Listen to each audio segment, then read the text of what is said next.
सन 2001 में तालिबान के दौरे इक़्तिदार में जब मुल्ला उमर ने बामियान में मौजूद बुद्ध मत मजहब के बानी गौतम बुद्ध के मुजस्समों को मिस्मार करने का हुक्म दिया तो पाकिस्तान समेत आलमी बिरादरी ने मुल्ला उमर को समझाने की हर मुमकिन कोशिश की। आलमी बिरादरी का मौक़िफ़ था कि अफ़ग़ानिस्तान के मुस्लिम हुक्मरान सुल्तान महमूद गज़नवी, अहमद शाह अब्दाली और शहाबुद्दीन गौरी ने भी बामियान में गौतम बुद्ध के मुजस्समों को मिस्मार नहीं किया था, इसलिए इन्हें भी दूसरे मज़ाहिब का एहतराम करते हुए इन मुजस्समों को मिस्मार नहीं करना चाहिए। ताहम मुल्ला उमर का कहना था कि माजी के उन मुसलमान हुक्मरानों के पास धमाका खेज़ मवाद नहीं होता था, इसलिए उन्होंने इन्हें बख्श दिया था। चुनांचे 20 साल कबल मार्च सन 2001 में तालिबान ने बामियान में वाक़ दुनिया के सबसे बुलंद गौतम बुद्ध के मुजस्समों को बारूद से उड़ा दिया था।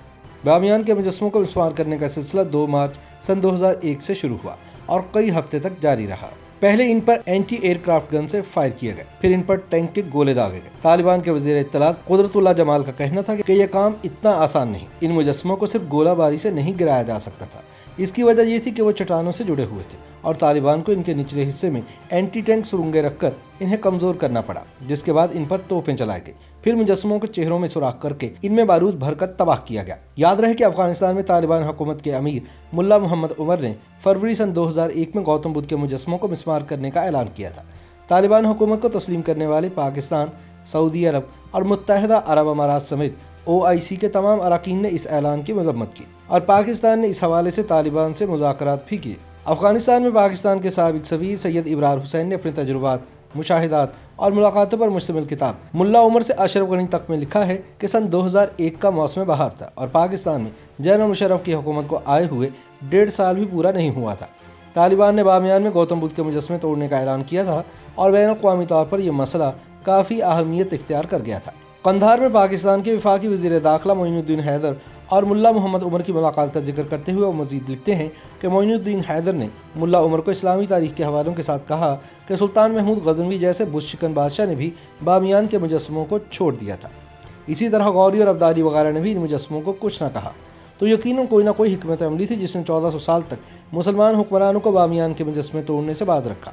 मुल्ला मोहम्मद उमर ने मोइनुद्दीन हैदर को जवाब दिया कि महमूद गज़नवी या दूसरे मुसलमान हुक्मरानों के इन मुजस्समों को मिस्मार न करने की कोई ख़ास वजह नहीं, सिवाय इसके कि ये बहुत मजबूत हैं और इन्हें डायनामाइट यानी धमाका खेज़ मवाद के बगैर ज़मीन बोस करना मुश्किल होता। मोइनुद्दीन हैदर ने मुल्ला उमर को बैनुल-अक़वामी दबाव से भी आगाह किया और कहा कि तालिबान के हालिया फतवे से मुस्लिम मुल्कों समेत बहुत सी अक़वाम का रद्द-ए-अमल सामने आया है और सबका यह ख्याल है कि मौजूदा वक्त में ऐसा फतवा नहीं आना चाहिए था। ऐसे वक्त में जब इस्लामी इमारात यानी तालिबान हुकूमत को दूसरे ममालिक की अशद ज़रूरत है, ऐसा इक़दाम मुनासिब नहीं था। उन्होंने कहा कि बुद्धा के मुजस्समे तोड़ने का फ़ैसला एक ऐसा मामला है जिसके असरात अफ़ग़ानिस्तान तक महदूद नहीं रहेंगे और ये पूरी दुनिया को मुतासिर करेगा, ख़ास तौर पर जहाँ जहाँ मुसलमान अक़लियत में हैं। वाज़ेह है कि दुनिया में करोड़ों बुद्ध चीन, जापान, श्रीलंका, थाईलैंड, बर्मा और दीगर ममालिक में आबाद हैं। मोइनुद्दीन हैदर ने मुल्ला मोहम्मद उमर को यह भी बताया कि यूनेस्को की तजवीज़ है कि वो इन मुजस्समों को बाहर मुंतकिल कर लेंगे और बसूरत दीगर इनके सामने दीवार खड़ी कर दी जाएगी। उनका कहना था कि अक़वाम मुत्तहिदा की जनरल असम्बली ने करारदाद मंजूर की है कि इन मुजस्समों को तोड़ने का फैसला मुलतवी कर दिया जाए। ताहम मुल्ला उमर ने अपनी मुख्तसर गुफ्तगू में मोइनुद्दीन हैदर को आगाह किया कि मुजस्समे तोड़ने का फतवा कौमी सतह के अफ़गान काज़ियों और मुफ्तियों ने दिया है और ऐसे फतवे पर नज़रसानी नहीं की जाती। बुद्ध मज़हब के मानने वाले अफ़ग़ानिस्तान में तादाद में बहुत ज़्यादा नहीं है, मगर ये इम्कान है कि मुस्तक़बिल में इनमें से कुछ लोग बुतों की परस्तिश शुरू कर देंगे। तालिबान के सरबराह ने कहा कि ये बुत उनकी कमज़ोरी बन सकते हैं और बरोज़े क़यामत उनसे पूछा जाएगा कि जब तुम रूसियों को शिकस्त दे सकते थे तो तुमने बुतों को क्यों नहीं तोड़ा। एक मुसलमान मुल्क में बुतों की मौजूदगी को बर्दाश्त नहीं किया जा सकता। यूं मुल्ला मोहम्मद उमर मुजस्समे मिस्मार करने से दस्तबरदार ना हुए। पाकिस्तान में तालिबान हुकूमत के सफ़ीर मुल्ला अब्दुल सलाम ज़रीफ़ अपनी किताब तालिबान के साथ मेरी ज़िंदगी में लिखते हैं कि इस हवाले से जापान सबसे मुतहरिक मुल्क था जो चाहता था कि बुद्धा के मुजस्समों को हरगिज़ मिस्मार ना किया जाए। जापान के एक सरकारी वफ़द जिसमें श्रीलंका के बुद्ध मत के पैरोकार भी शामिल थे, उन्होंने पेशकश की कि वो इन मुजस्समों को टुकड़ों में तकसीम करके दुनिया के किसी और मुल्क में ले जाकर जोड़ लेंगे। वो लिखते हैं कि उन्होंने कहा था कि वो सर से लेकर पाँव तक इन टुकड़ों को ऐसे जोड़ेंगे कि महसूस ही नहीं होगा कि ये कभी अलग थे।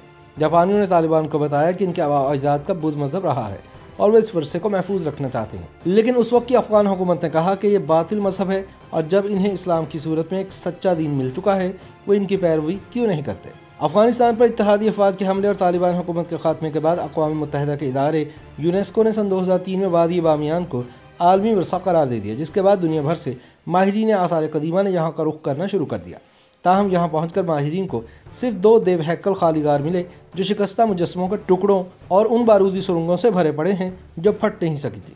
تقریباً 10 سال کے بعد یونیسکو نے اعلان کیا کہ وہ ان مجسموں کو دوبارہ تعمیر کرنے کا ارادہ نہیں رکھتی۔ بڑے مجسمے کو تعمیر کرنے کے لیے کافی ٹکڑے دستیاب نہیں، جبکہ چھوٹے مجسمے کی تعمیر ممکن ہے، لیکن یونیسکو کے مطابق ایسا ہونے کا امکان بہت کم ہے۔ حکام نے اس بات پر اتفاق کیا کہ پہاڑ کے وہ حصے جہاں یہ مجسمے بنائے گئے تھے موجودہ حالت میں ہی رہنے دیے جائیں گے تاکہ طالبان دور میں ہونے والے ظلم و تشدد کی عکاسی ہو سکے۔ واضح رہے کہ بامیان افغانستان کے وسط میں موجود ایک شاداب وادی ہے جس کے بارے میں مانا جاتا ہے کہ کبھی یہ بدھ مت کا مرکز تھی۔ بامیان کے مجسموں کی تاریخ پہ محقق اسحاق محمدی لکھتے ہیں کہ یہ صوبہ بامیان کے دارالحکومت کے ساتھ ساتھ پورے ہزارستان کا مرکز بھی گردانا جاتا تھا۔ 2 صدی عیسوی کے دوران سلسلہ کوشان کے سب سے مقتدر حکمران کنشکا نے بدھ مذہب اختیار کیا اور گوتم بدھ کے مجسموں اور دیگر بدھ خانقاہوں کی تعمیر شروع کی، جس کے بعد بامیان کی رونقیں مزید بڑھ گئی۔ اس وقت یہ پورا خطہ امن کا گہوارہ تھا اور شاہراہ ریشم کے ذریعے چین اور ہند کا باقی دنیا سے تجارتی رابطے کا ایک اہم ذریعہ بھی تھا۔ چنانچہ تجارتی اشیاء سے لدے بڑے بڑے کارواں کی شب و روز یہاں سے آمد و رفت ہوتی تھی۔ ماہرین آثار قدیمہ کے مطابق پہلا تباہ ہونے والا مجسمہ 35 میٹر اونچا تھا، جسے مقامی ہزارہ شاہ ماما کے نام سے یاد کرتے ہیں۔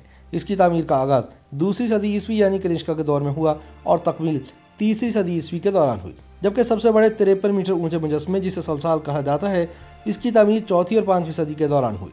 اسحاق محمدی اپنی تحقیق میں فرانسیسی آرکیولوجیکل مشن کا حوالہ دیتے ہوئے لکھتے ہیں کہ یہ حقیقت پیش نظر رہنی چاہیے کہ چند مہینوں، سالوں یا 1 صدی کے دوران نہیں بلکہ صدیوں تک ہزاروں ماہر سنگ تراشوں نے شب و روز پہاڑ کاٹ کر یہ مجسمے بنائے تھے۔ بدھا کے مجسموں کے آس پاس بدھ بخشوں کے لیے سینکڑوں غار بھی کھودے گئے تھے، جن میں سے کئی ایک نہایت کشادہ تھے۔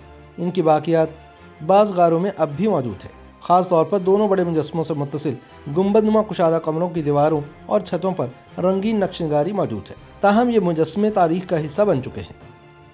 YouTube پر گوگلی نیوز دیکھنے کے لیے youtube.com کی سرچ بار میں googly news T V type کریں۔ گوگلی نیوز کے پیج پر سرخ رنگ کے سبسکرپشن والے بٹن پر کلک کرنا نہ بھولیے۔ YouTube پیج پر اپلوڈ ہونے والی ویڈیوز سے باخبر رہنے کے لیے بیل آئیکن پر کلک کیجیے۔ آپ کو ہر نئی ویڈیو کے بارے میں نوٹیفیکیشن موصول ہو جائے گا۔